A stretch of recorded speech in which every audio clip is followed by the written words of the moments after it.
Casi todo me ha tocado así, pero bueno, son sí de los temas que hay por finalmente tumbaron, claro, Estas piedras están aquí por fuera porque fueron sacadas de un pozo de sondeo que se hizo ahí. Ese hueco que hay ahí profundo es de una exploración que se hizo precisamente tratando de entender las diferencias geológicas que hay en todo el sitio.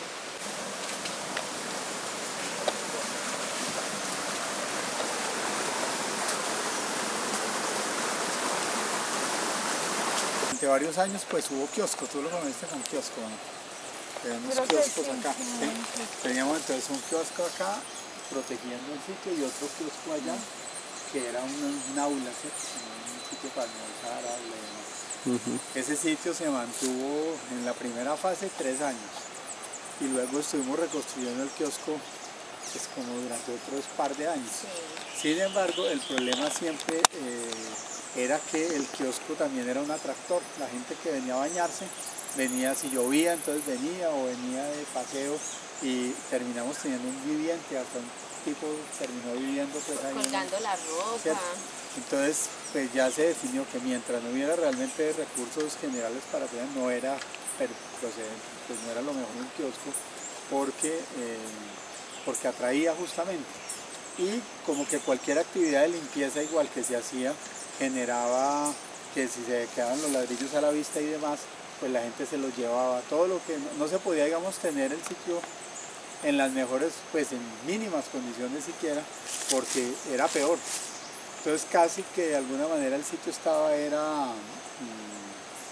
se planteó que se tuviera así más de la forma más camuflada posible mientras no se haga realmente el proyecto que, digamos, lo vuelva a sacar. Eso, pues desafortunadamente para el tema patrimonial, pues sí se perdió, digamos, de algún momento como lo que se tenía como inicialmente, pero lo importante era como estabilizarlo. Con bolsas con arena, digamos, para que fuera fácil remover después. Retirarlo, claro, que no queden a la vista los ladrillos, porque es que el problema es que la gente ve los ladrillos Y se los lleva. y se los quiere llevar, ¿no? Entonces, como tratar al máximo de que... Y este es el salado. Sí. Ese es el agua salada. Eso. De ahí es que vamos a sacar la muestra ahora y brota pues. Es que normalmente el ejercicio que hacemos es muy interesante porque es como se enmugra la superficie, le cae toda la hierbita, en fin. Entonces vaciamos hasta donde se puede. Y entonces uno ve como las burbujitas van saliendo otra vez y vuelve y se llena. Sí, para chévere. sí. Está esto en una producción de café, pero impresionante. Es un café de ese pues de renovación, tipo variedad Colombia, sin el sombrío.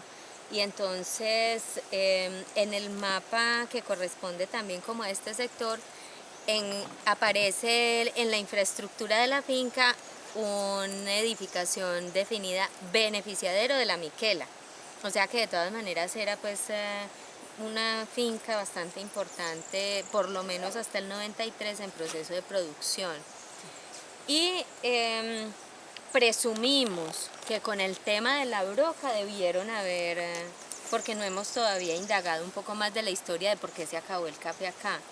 Nos coincide con esa época pues como de la plaga de la broca, donde hubo tanta plantación abandonada. Y posteriormente entonces entra a manos de la alcaldía dentro de su banco de tierras. Y esto no sabemos, yo no recuerdo exactamente, eso está en el certificado de tradición cuando es que lo adquieren a través del Fondo Popular de Vivienda. Entonces, en el 98 que les contaba, cuando nosotros conocimos ya el sitio, ya llevaba un proceso de sucesión muy similar pues a lo que nosotros alcanzamos a ver en este momento en las laderas. Todo esto era caña brava, era muy difícil transitar. Y uno no alcanzaba a vislumbrar que aquí hubiese algo. Lo más que nosotros alcanzamos a ver cuando limpiábamos eran las eras del café. Entonces fue un proceso largo de conocer cómo se fueron dando los cambios históricos del sitio, porque uno de los habitantes mayores de la vereda de Mundo Nuevo, don Oscar Gutiérrez, nos decía que él de niño recordaba venir a los charcos a los días de paseo y bajaban a pie limpio, y que cuando bajaban llegaban pues obviamente con los pies ardiendo, entonces que ellos la primera quebradita que se encontraban chapuceaban ahí y que esa quebradita les sabía salado. Entonces una de las cosas que empezamos a buscar fue la quebrada salada, pero la quebrada salada no apareció por ninguna parte. Entonces Mijael Tistel, el geólogo, decía, si hubo una quebrada de agua salada, esa agua tiene que estar saliendo en alguna parte. Y se empezaron a hacer una serie de pruebas donde dio como resultado un punto en el río en que efectivamente había, por una medición especial que se hizo con un aparato, una filtración de unas condiciones especiales de agua. Entonces del río hacia acá empezaron a explorar y durante un mes largo se estuvieron haciendo pues este tipo de pruebas hasta que se llegó a este punto donde fue la mayor concentración del agua salada. Y parte de la explicación geológica es porque aquí estamos en el cruce de dos fallas geológicas que facilitan la emergencia del agua subterránea. Esto era una torre con ladrillos altos. O sea, la ¿Usted chimenea. conoció la torre? Esa era Claro. tecnología. Los trabajadores cogían el café y la torre alcanzaba este altor, porque el camino era acá más abajito y por debajo de los árboles se veía las torres. Tenía dos torres aquí en este sitio, pero nunca se me ocurrió venir hasta acá porque pensaba siempre que era una casa, sino que la gente inescrupulosa que yo no conocía, fueron tumbando, fueron derribando. Pero nunca sabíamos que era un sitio sagrado. Hoy que estamos todos aquí, que ya reconocemos que esto es un sitio valioso y sagrado, pues le damos todo el valor de que todos estemos aquí, de verdad que sí, de verdad que sí. Nos sentimos orgullosos que hoy estemos aquí.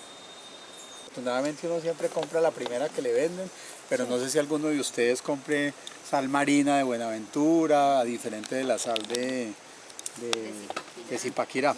Estas todas son de acá, ¿no? Sino que el color también está vinculado a qué tan turbia está el agua al momento de sacarla y de hervirla. Si ella está turbia, el agua la sal tiende a quedar oscura. Y fuera de eso, al momento del terminado final también es bastante complicado. Esto se podría comercializar, ¿no? En términos, digamos, pero no sería rentable en cantidad, sino en calidad. Es que para poder que la sal salga Pilliras, como se ve saliendo ahí de una vez el agua. blanca, toca utilizar el agua natural, o sea, sin que esté revuelta con el agua lluvia. Porque en ese momento hay agua lluvia y agua salada, entonces el proceso no sería el mismo.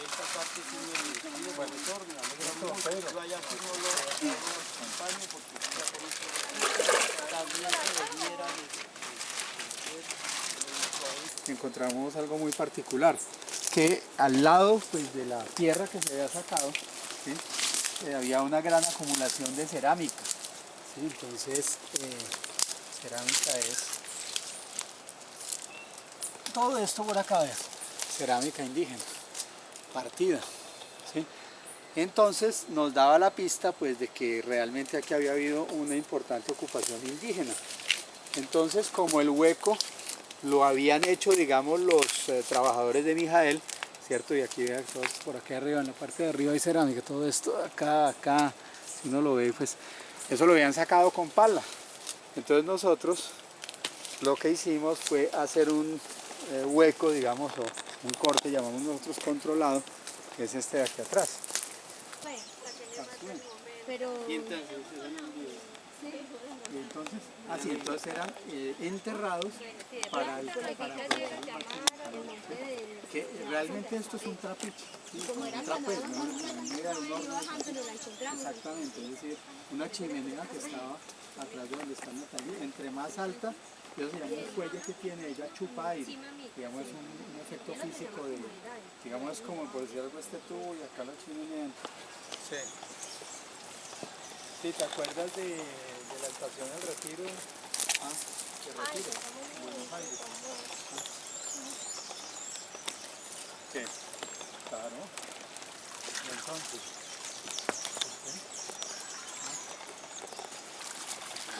Bueno, nosotros vamos a tener esta exposición 2 meses en el museo. Entonces yo les cuento. El museo, para celebrar los 150 años, intentó hacer unas exposiciones históricas en una sala y unas exposiciones de arte contemporáneo que tienen relación con la exposición histórica, ¿sí? Como un contexto dentro del arte. Entonces empezamos con el tesoro, se llama esta exposición, la parte histórica. El tesoro salió oro. Eso tampoco, digamos, se puede hacer como un cerramiento directo, sino hay un proyecto entero. Como dice Rosita, sería una... La primera parte es lo que llamamos como el humus, ¿no? Estos colores negros que son la superficie de la tierra con excelentes condiciones para la agricultura, la humedad, ¿cierto? Y la tierra poco a poco se va volviendo más amarilla, ¿cierto?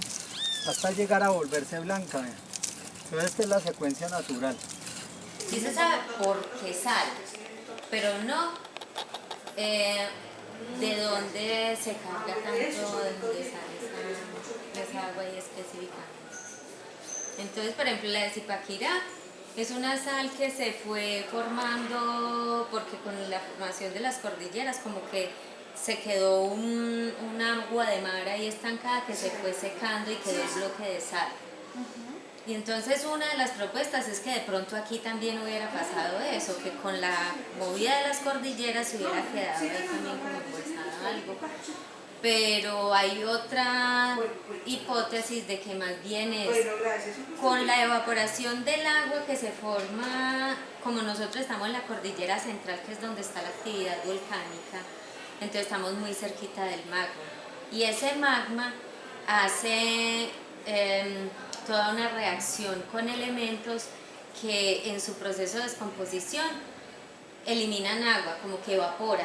Entonces esa agua va subiendo por el tema pues como propio del vapor de agua que suelta pues toda esa candencia que hay allí.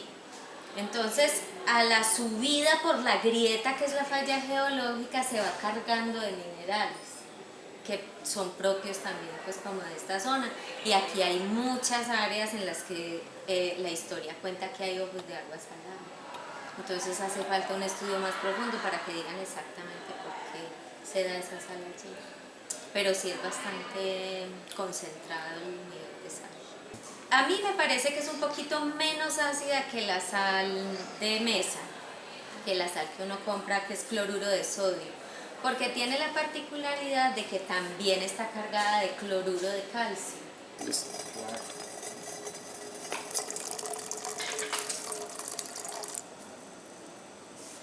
El sábado, cuando ya está al final, brinca, por eso normalmente yo no lo tapo en el proceso de la ebullición, pero cuando ya está al final, que está muy espeso, brinca, entonces ahí sí lo tapo.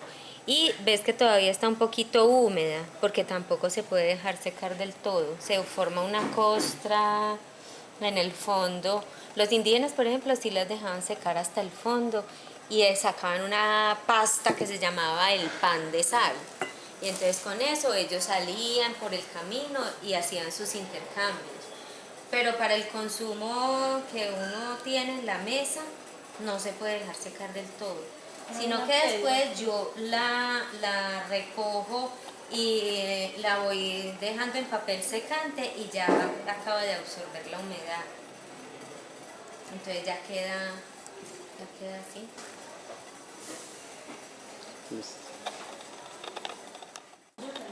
Estos artefactos líticos que se conservan o que se han recuperado en el laboratorio son molinos, ¿cierto?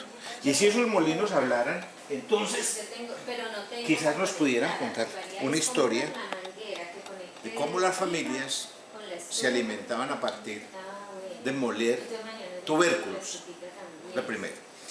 Y en el laboratorio entonces hemos logrado sacarle palabras a estas piedras. A través de investigación científica se han logrado encontrar almidones en estas piedras que nos dicen que la cultura nuestra es mucho más antigua de lo que nosotros creemos. Nos podemos ubicar en 10.000 años antes del presente. 10.000 años es mucho tiempo. Y da razón de la importancia de este territorio geográficamente. Aquí vivió gente desde hace mucho tiempo. Y esa gente se alimentaba de tubérculos como el que te va a mostrar.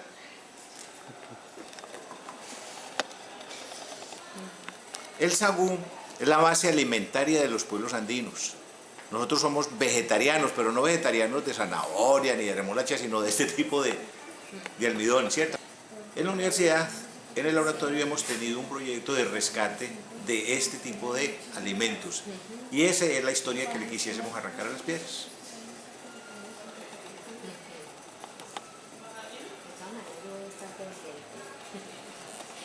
Las comunidades campesinas todavía lo tienen incorporado en algunas partes a sus razones alimentarias.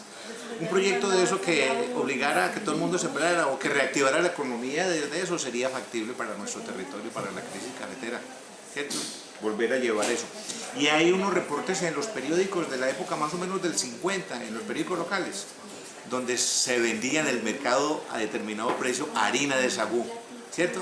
O sea que no es muy lejos todavía en la memoria del siglo pasado, estuvo incorporado en las dietas y en las raciones, porque en el periódico local aparecía en un segmento venta de harina de sagú a determinado precio. Es posible de que ese salado tenga mucho más tiempo del de ahorita, ¿cierto? Porque es que la sal siempre está incorporada en los procesos alimentarios para preservar comida, ¿cierto? Sí. Como uno de los primeros elementos de preservación de los alimentos, ¿no? La sal. Tengamos una tomita aquí. Y tengo que medirme. ¡Ay! Espérate que se me olvide. Tú tienes media librita de café. Sí. Que la bruja cumple años el 28. Entonces le voy a mandar una tijera que me suena de eso. Pues que se la compré. Entonces me llevo también además del café y también una cosa antibacterial. Entonces ya Mónica me dio la dirección, la hija. Entonces para que le llegue de sorpresa. Ah, qué bueno.